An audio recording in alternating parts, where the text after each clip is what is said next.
सियावर रामचंद्र भगवान की। तो सभवतु दरिद्रः यस्य तृष्णा विशाला। दरिद्री वह है जिसकी कामनाएं कभी शांत नहीं होती। तो दयया सर्वभूतेषु संतुष्ट्या येन केन वा सर्वेन्द्रियोपशान्त्या च तुष्यत्याशु जनार्दनम। भक्त वत्सल भगवान की। इंद्रियों को अपने वश में रखें।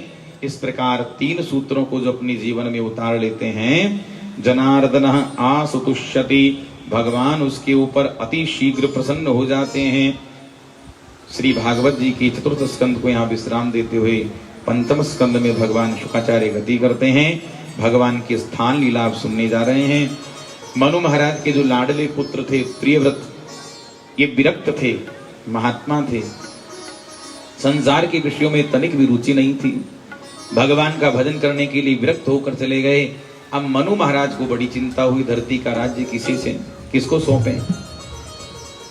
ब्रह्मा जी के पास गए। ब्रह्मा जी ने नारद जी को साथ लिया। नारद जी गुरु हैं प्रियव्रत महाराज के, और नारद जी के समझाए जाने पर प्रियव्रत महाराज ने सारी धरती का भार अपने हाथों में लिया, राजगद्दी पर विराजमान हुए, राजा बने।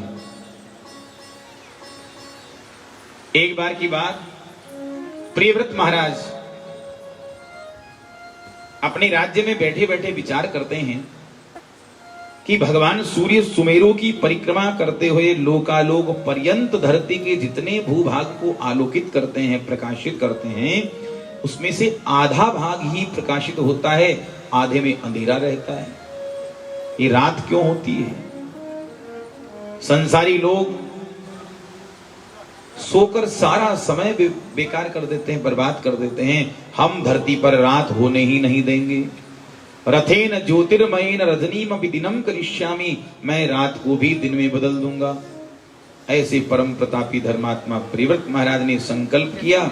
संकल्प करते ही भगवान सूर्य के जैसा परम तेजस्वी स्वर्ण का रथ प्रकट हो गया। इसके तेज प्रकाश से 10 दिशाएं स्वर्ग तक जगमगाने लगा। आगे आगे सूर्य भगवान का रथ चल पड़ा और पीछे पीछे प्रियव्रत महाराज अपने रथ में सवार होकर चल पड़े। 7 दिन तक धरती पर रात नहीं होने दी, अंधेरा नहीं होने दिया। प्रियव्रत महाराज के पहिए की, रथ के पहिए की लीक से धरती पर 7 द्वीप बने। जम्बू, प्लक्ष, शालमली, कुश, क्रौंच, शाक और पुष्कर, 7 द्वीप बने। ये धरती सप्तद्वीपा वसुंधरा कहलाई। 7 समुद्रों की रचना हुई।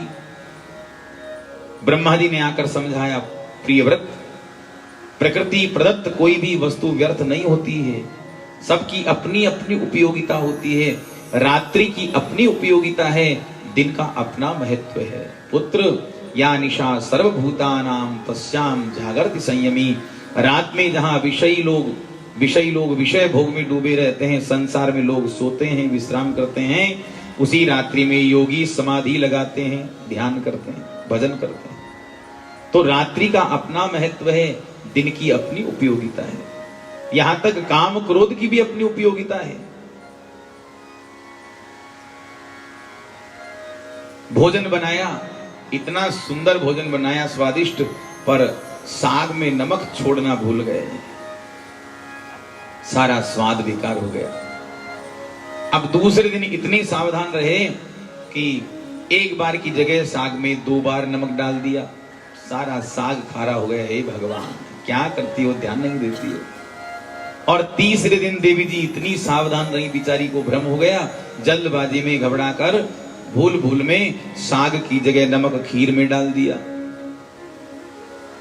अब नमक को उठाया और बार फेंक कर कहते हैं, हे भगवान, ये नमक बहुत बुरी चीज है। नमक बुरी चीज नहीं है, नमक की उपयोगिता तुम्हें आती नहीं है। प्रकृति के द्वारा मिली हुई कोई भी वस्तु को अच्छा और बुरा तो हम बनाते हैं, सबका अपना महत्व है। विरक्ति हुई, अपने 7 पुत्रों को एक एक द्वीप का प्रियव्रत महाराज ने अधिपति बनाया, मालिक बनाया। पहला द्वीप है जम्बू द्वीप, इसके अधिपति बने महाराज आग्नेयद्र।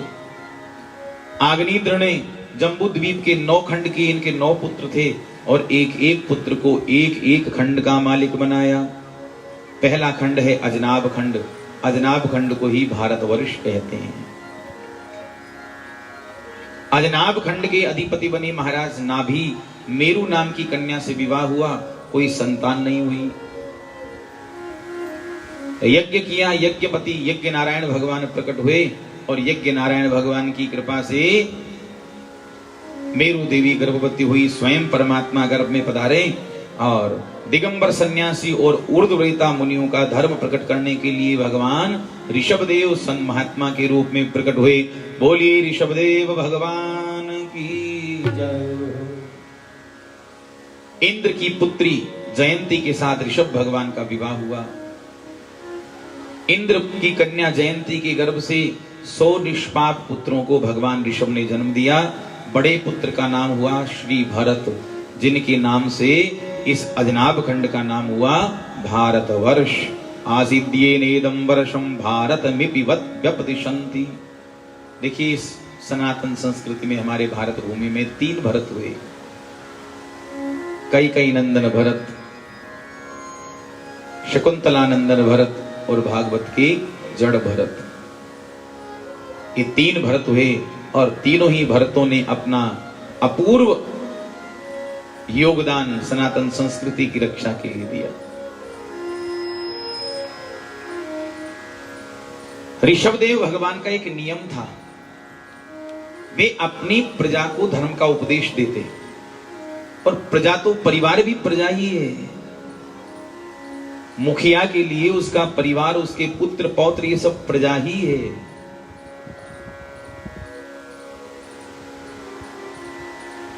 ऋषभदेव भगवान प्रजा को धर्मोपदेश करते, घर में आकर सत्संग करते, अपने पुत्रों को धर्म का उपदेश देते। एक दिन भगवान ऋषभदेव समझाते हैं, पुत्रों, ये मानव देह खाने पीने सोने के लिए नहीं मिला है। यह तन यही तन कर फल विषय ने भाई। खा लिया, पी लिए, सो लिए, घूम लिए, इसीलिए शरीर नहीं मिला है।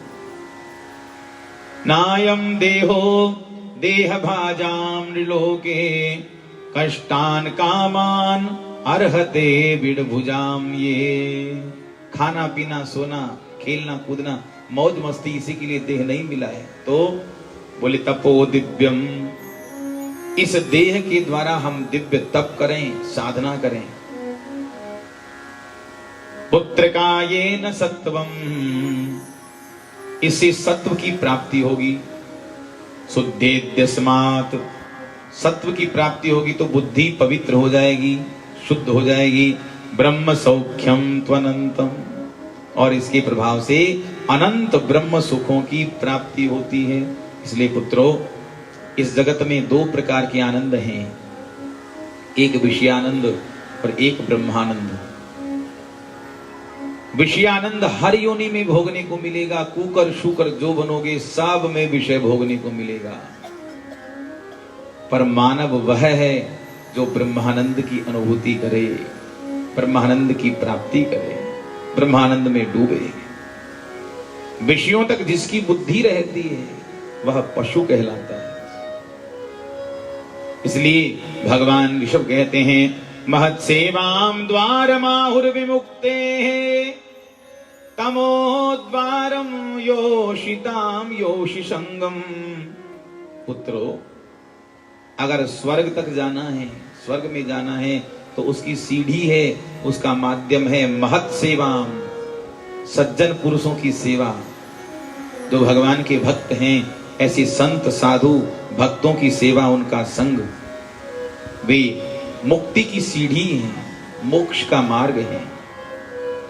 द्वारमाहुर विमुक्ते है, इसके बदले में विपरीत तमोद्वारम योषिताम योषि संगम। नरक की सीढ़ी है स्त्रैण पुरुष, भगवान की माया से मोहित जो कामी पुरुष हैं, स्त्रैण पुरुष हैं, उनका संग करोगे वे तुम्हें नरक में ढकेल देंगे। संत संग अपवर्ग करी कामी भव कर पंथ। देखो, जैसी संगत वैसी रंगत।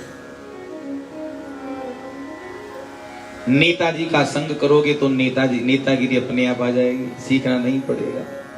ताश पत्ती खेलने वाले का, जुआरी का संग करोगे तो पत्ता फेंकना सीखना नहीं पड़ेगा, 2-4-5 दिन में आप खुद भी पत्ता फेंकना चालू कर दोगे। बीड़ी पीने वाले का संग करोगे तो धीरे धीरे खुद भी फूंक मारने लग जाओगे, सीखना नहीं पड़ेगा। ये संग का रंग होता ही ऐसा है। तो क्या भगवान के भक्तों का संग करेंगे जो नित्य निरंतर भगवान के प्रेम में डूबे हुए हैं, भक्ति में डूबे हुए हैं, ऐसे रसिकों का हम संग करेंगे तो क्या भगवत भक्ति का रंग हमारे ऊपर नहीं चढ़ेगा? जरूर चढ़ेगा। तो भगवान ऋषभ कहते हैं, पुत्रो यावत् प्रीतिर्न यावन् मयि वासुदेवे नमुच्यते देह संगेन देह योगेन तावत्। जब तक तुम्हारी रति मति गति वासुदेव श्री कृष्ण के चरणों में नहीं होगी, भगवान के चरणों में नहीं होगी, तब तक तुम्हें मुक्ति मिलने वाली नहीं है। इसलिए जो तुम्हें भगवान से मिलने की प्रेरणा दे, जो तुम्हें भगवत भक्ति में लगाए, वो तुम्हारा शत्रु भी सबसे बड़ा मित्र है। इसके विपरीत चाहे पत्नी ही क्यों ना हो, पति ही क्यों ना हो, भाई माँ बाप कोई क्यों ना हो, जो तुम्हें भगवान से विमुख करता है उसको तजी ताही कोटि बैरी समझद्यपि परम स्नेही जाके प्रिय नराम गए। वो तुम्हारा अपना नहीं है, वो तुम्हारा सबसे बड़ा शत्रु है। ऐसे लोगों का परित्याग कर देना चाहिए। तजो मन हरि विमुखन का संग, तजो मन हरि विमुखन का संग, तजो रे मन हरि विमुखन का संग।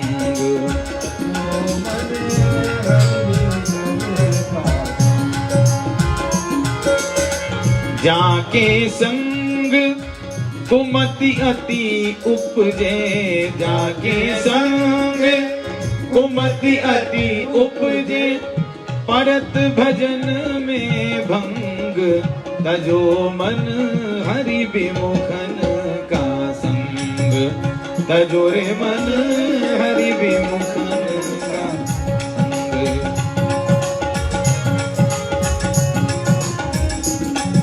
ये बंद है क्या?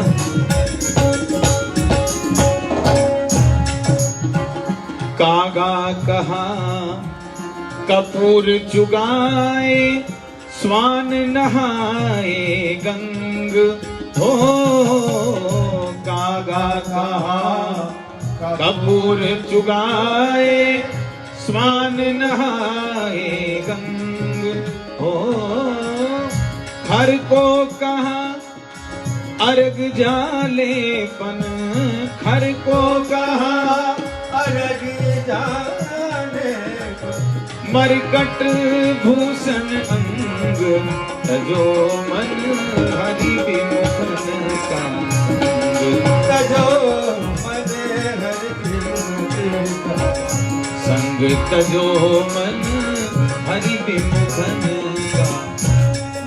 भक्तवत्सल भगवान की।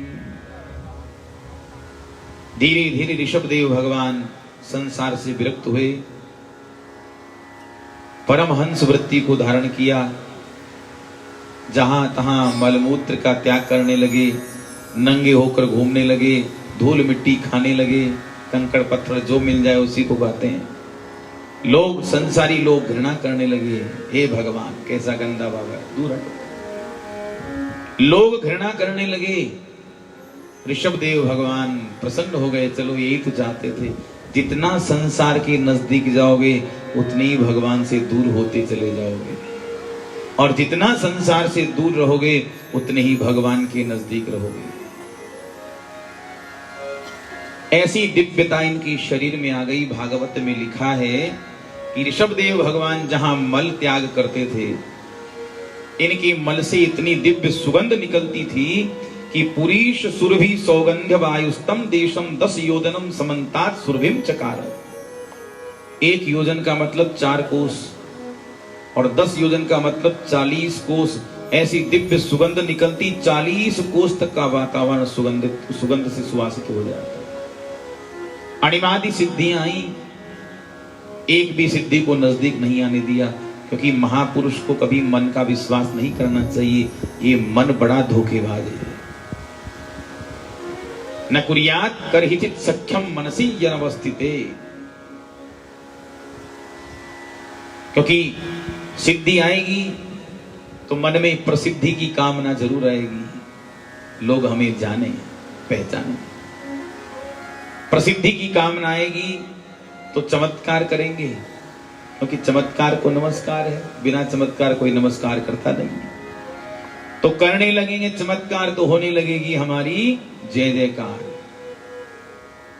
और जय जयकार की तो फिर पता है क्या होता है, मान बढ़ाई जब से आई तब से किस्मत फूटी, स्वामी स्वामी भजने लागे लगन राम से छूटी। अब तो हम ही स्वामी बन गए हैं, लोग हमको भगवान समझते हैं, जय जयकार करते हैं। अब हमको राम जी की क्या जरूरत है। तो चाह गई चिंता मिटी मनवा बेपरवाह, जिसको कछु ना चाहिए वो ही शाहनशाह। सच्चा बादशाह वही होता है जिसको कुछ नहीं चाहिए। देह का त्याग किया। ऋषभ नंदन भरत जी सप्तद्वीपा वसुंधरा के सम्राट बने। महान विरक्त थे, परम संत थे श्री भरत जी। अपने पुत्र सुमति को गद्दी पर बैठाया। पुल्हाश्रम क्षेत्र में शालग्राम भगवान जहां प्रकट होते हैं गंडकी नदी में, दामोदर कुंड में, वहां जाकर भजन करने लगे। जाड़े का समय था। गंगा नदी का जल तो वैसे ही बहुत ठंडा होता है, और जाड़े में तो पूछिए मत।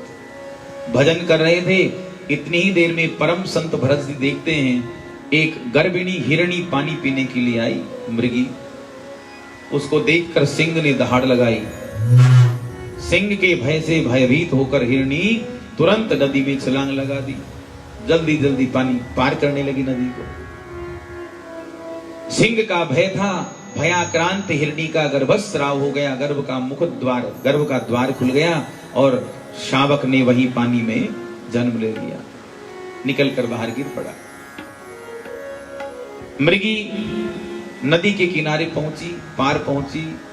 कुछ तो पानी ठंडा था, ठंड बहुत चढ़ गई, और कुछ शेर का भय था। भयाक्रांत हिरणी का प्राणांत हो गया। नन्हा सा हिरण का बच्चा बहकर जा रहा है। भरत जी परम संत हैं। भरत जी की नजर पड़ी, ओहो ये हिरण का शावक बहकर जा रहा है, बचाया नहीं तो मर जाएगा। तुरंत माला को पटक दी और छलांग लगाकर हिरण के बच्चे को बचा कर लिया। बचाना ही चाहिए, बहते हुए को बचाना ही संत का धर्म है। दया धर्म का मूल है। ये दया हमारे मन में सबके प्रति होनी चाहिए, होना ही चाहिए। सात्विक वृत्ति सतोगुण है। पर देखिए कभी कभी सात्विक वृत्ति भी बंधन का कारण बन जाती है, जैसा भरत जी के साथ हुआ। दया तब तक दया रहती, ये प्रेम तब तक प्रेम रहता, उसको 2-4 दिन अपने आश्रम में रखते, उसके बाद हिरणों के झुंड में छोड़ देते। तब तो प्रेम था, दया थी। लेकिन धीरे धीरे यह प्रेम मोह में बदलने लगा। इसलिए हमारे चिंतक संत कहते हैं कि चिंतन करो, चिंता मत करो, प्रेम करो, ममता मत करो। संसार में बसना बुरा नहीं है, बसो, पर संसार में फंसो मत। बसना बुरा नहीं है, फंसना बुरा है। जैसा भरत जी के साथ हुआ, ऐसे मोह में फंस गए।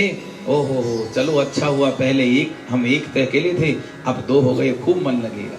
हरी हरी घास तोड़कर खिलाते हैं, स्नान कराते हैं। धीरे धीरे भजन कम होने लगा।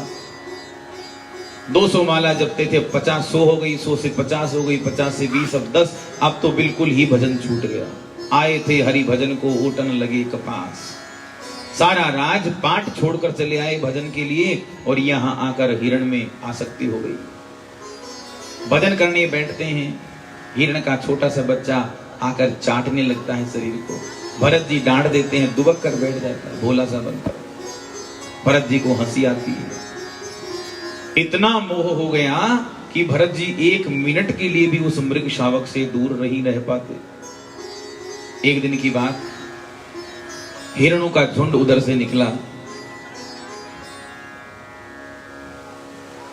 सजातीय हिरणों को देखकर हिरण का बच्चा उन हिरणों में मिलकर वहां से देखो, एक एक चरित्र में हमें बहुत सुंदर शिक्षा मिलती है।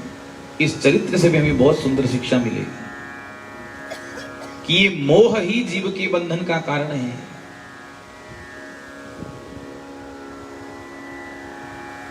आशा ही परमम दुखम नैराश्यम परमम सुखम।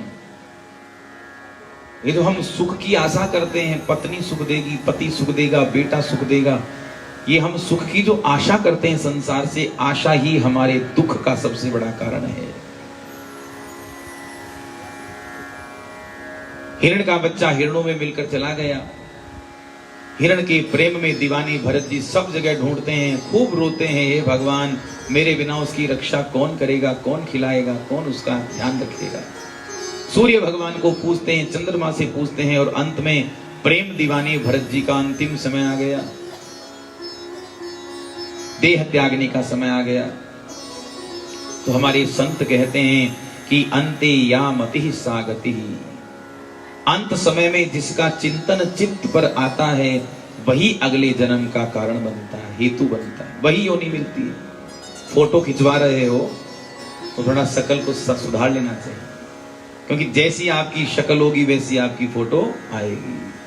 तो अंत समय आए तो अपने चिंतन को जहां तहां से संभाल लेना चाहिए, भगवान के चरणों में जोड़ देना चाहिए, क्योंकि जहां चिंतन जाएगा वही अगले जन्म का कारण बनेगा। तो भरत जी का चिंतन कहां गया? हिरण के बच्चे में। और अब की बार हिरण की योनि में भरत जी का जन्म हुआ।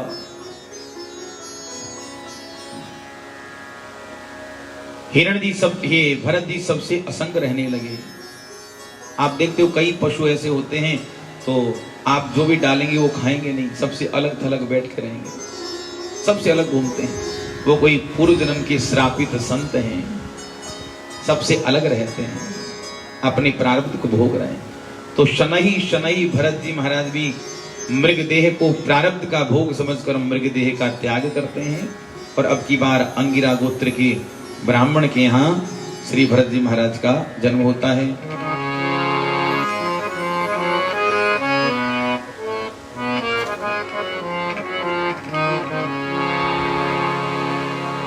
अब लो नसानी अब ना नसाए हो। भरत जी सोचते हैं कि अब तक तो मुझसे हुआ जो हुआ, अब तक तो मैंने अपना जीवन खराब कर दिया, अब लो नसानी अब ना नसाए हो, लेकिन अब मैं अपना जीवन खराब नहीं करूंगा।